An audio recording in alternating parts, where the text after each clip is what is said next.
Hey guys, Derp here. I thought I'd do a bit more casual content, just me talking and flipping, and kind of like some of the casual content that other Bali YouTubers are doing, just because it gives you guys content, and I can put out some videos faster. But I'll still be working on some high quality stuff like reviews and tutorials and stuff like that. This is completely unscripted, by the way. Um, I will be doing some editing just because I stutter a lot, but I do have some talking points written down just so it's somewhat coherent. This week's topic is for Grails. Um, I'll be covering what my Grails are, I'll be covering what a Grail is, and I'll be covering what are the aspects that I like in a Grail and the aspects that I'm looking for. So yeah. But what is a Grail? A Grail is a really expensive Balisong. Like, really, really expensive. I mean, expensive varies from person to person. For me, it's like 500 plus or 400 plus. There's just something that I haven't really gotten into that price range yet.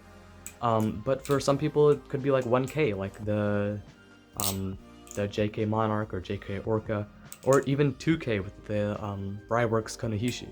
So so yeah, a Grail is like a Balisong that you really like the look of, that you really want to get at some point.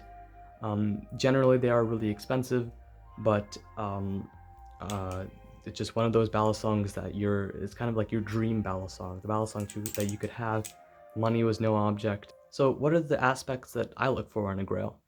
Um, I guess number one, oddly enough, is just actually looks. I generally like prioritize flipping in a Balisong more than looks, but with Grails, when you're paying that much money, I really want to like how it looks. And flipping, I'm sure flipping is fine, especially at Balisongs at that price range. It's just looks that are the most variable and probably matter the most to me in a Balisong in that price range. Of course, I also care about flipping. Like I like how the Hom Basilisk looks, but flipping is a bit weird on it. You have to get some extra aftermarket barrels, and it's just generally a good knife. But I don't think I would like how it flips. So yeah, those are the two criteria. Looks good, flips good, and generally really expensive or rare or something a bit hard to attain.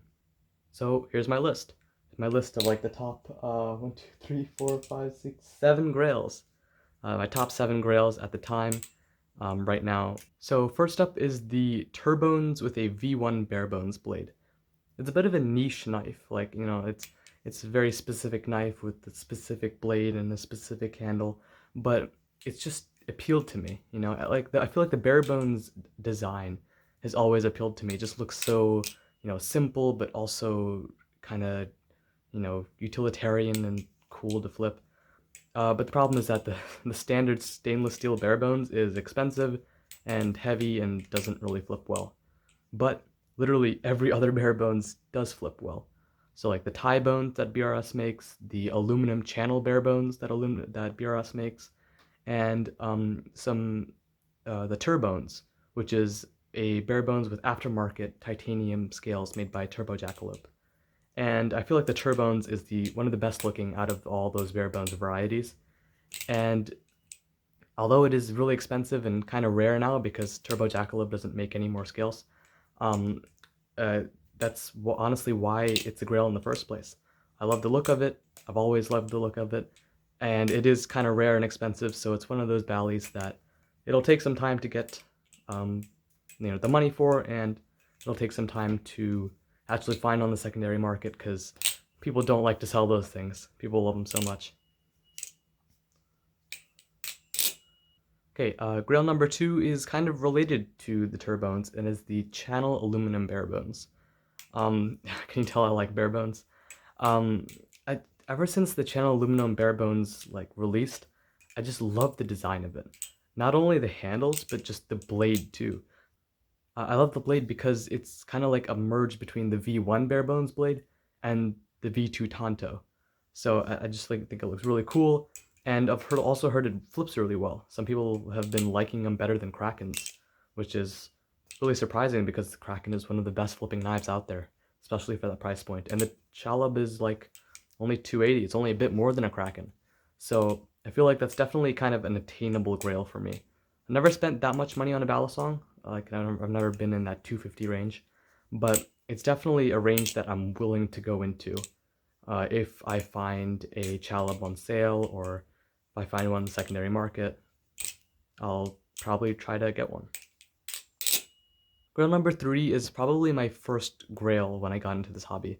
You know, when I first looked at that knife, when I first looked at that knife, I immediately thought that's what I want to get when I get a job and I'm, you know, able to buy a nice Bally. And that is the Ham Design Chimera. And just look at it. It looks amazing. And not only that, but it's also innovative. The liners are G10 with titanium scales, which is a bit different than, you know, standard Bally's with a titanium scale and G10 liner. It also has a retractable latch that goes into the handle, so it doesn't get in the way of flipping, but you can still use the latch by pulling it out again, which I think is a really, really cool design. And just everything about the Chimera just looks nice, you know? It is a bit big when it comes to Bally's. Like, I like my knives, you know, squid trainer length, but, you know, it just looks really cool, and I feel like it would be a good EDC as well because of that extra size, extra blade length and all that, and the retractable latch. So I feel like it's just such a good EDC grail, which is kind of an oxymoron because people don't EDC grails. But yeah, that's the Han Chimera. Number 4 is a trainer. It's what I consider a grail trainer, meaning that it's a trainer that once I get, I probably won't get any more trainers after that for a very long time. And that is the Squid Industries Nautilus. The Nautilus is definitely not your average trainer. It's channel aluminum with G10 scales, which you don't see a lot. Honestly, the Nautilus is the only Balisong that I've heard of. Oops, I just did a bite handle thing. Nautilus is the only Balisong I've heard of with that kind of design. So it's really cool, it's really innovative, and not only that, but it flips really well too. When I see like all these young flippers on Instagram doing like, you know, who have like the style of, you know, the constant giraffes and chatters and double scissors and all that stuff, which I think is a really cool style. They're all doing it with a Nautilus, which I think is pretty interesting because the Nautilus is really light. So I wonder if that's, you know, one of the things that the Nautilus shines at is that because it's so light, it's good at, you know, doing those aerials and continuous momentum and stuff like that, and without tiring your hands out too much. Oops. So yeah, that's the Nautilus, and once again, it's a pretty attainable grail, for me anyway. But it's still kind of a grail because I have never spent that much money on the Balisong, and it would definitely be something new to me. So yeah, number 4, Squid Industries Nautilus. Number 5 is the BRS Alpha Beast. It's a pretty standard Balisong. Like, it is the de facto Balisong in the community, and it has been for a while. But, you know, the Kraken might actually be overtaking it now. But when I got into the community, the Alpha Beast was the thing.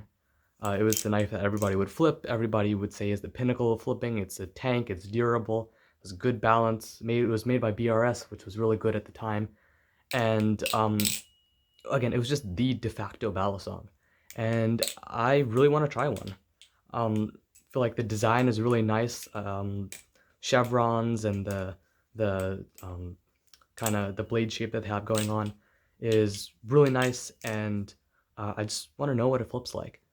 It would also be my like kind of beater Balisong because it's a titanium knife. It has tang pins, can take a beating, and I don't really have to worry about it. It is pretty expensive, but you know, because it's expensive and it has good materials, I can trust that it won't break after taking a beating. So yeah, BRS Alpha Beast.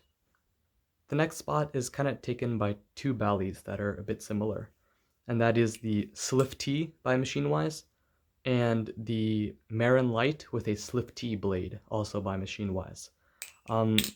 Again, also kind of a niche knife, the Marin Light with a Sliff T blade, but man, it just looks so nice. I love the Swift T. The blade shape especially is just so good. I think it's like an Alpha Beast blade shape, but even cooler because of the recurve and the hollow grind and all that. So the Swift T is really nice because it's a titanium channel and it's fairly affordable too. As far as as far as titanium channel balisongs go. But the Marin Light with the Swift T blade is perhaps the even better value. It's basically like a cheaper Kraken, but with the same specs, and flips really good too. And especially with that blade shape, like, it just looks so nice. It is pretty light, but I find myself liking lighter balisongs. So I feel like the Marin Light with the Swifty blade would be a great kind of Kraken niche knife, or a knife that fits into the Kraken niche that would go well into a collection and kind of sit well with the aluminum channel bare bones and the Kraken. Yeah, just great knife overall, and I'd love to try one day. Unfortunately, they are kind of limited. The only ones that Dalen made of the Marin Light and the Swifty blade were the ones at Blade Show. So I have to just find on the secondary market, and they'll probably be a bit expensive, but I'd say it's definitely worth it, even if it's like, you know, 250, 260, 270, you know. So yeah, Marin Light, Swifty blade, or just a Swifty. And the last one, probably the most expensive, is the Machine-Wise Seraph. Oh man, I can't even start talking about this balisong. It is just amazing. It looks nice, it flips nice from what I've heard. It has the adjustable weight system, which similar to the Tsunami, and it has like the faux channel construction, also similar to the Tsunami, where it's made out of two pieces of titanium, but it's kind of in a channel shape. And you know, perfect bushing tolerances. The blade shape just looks amazing, and I don't know, it just looks like the perfect balisong to me. Um, you know, and I feel like that's kind of the definition of a Grail, is this a balisong that's really expensive, but you know that the moment you look at it, it'll be just a balisong that you'll have for a while, kind of like an end game mechanical keyboard, kind of merging hobbies a bit. But yeah, Machine-Wise Seraph, it just, yeah, it's a Grail. It's a Grail for sure. And what's probably the best thing about it is that it doesn't have Grail pricing. It's expensive, but it's still cheaper than the Tsunami. So, oh man, I just love Machine-Wise's work on the Swift T and the Marin Light, and just overall in general, especially the Seraph. So, my last Grail, my final Grail, my most expensive Grail, Machine-Wise Seraph. So, hope you guys have enjoyed. I know it was a bit different of a video, a lot more casual. I'll try to make it as interesting as I can. I'll put like pictures up on the screen and some memes or whatever. But yeah, that's pretty much it. Thanks for watching. I'll try to put out more of these style videos if you want. You know, just to give you guys more content, just to give me some videos to make, even though I don't have that much time to make videos. So, hope you guys enjoyed. Peace.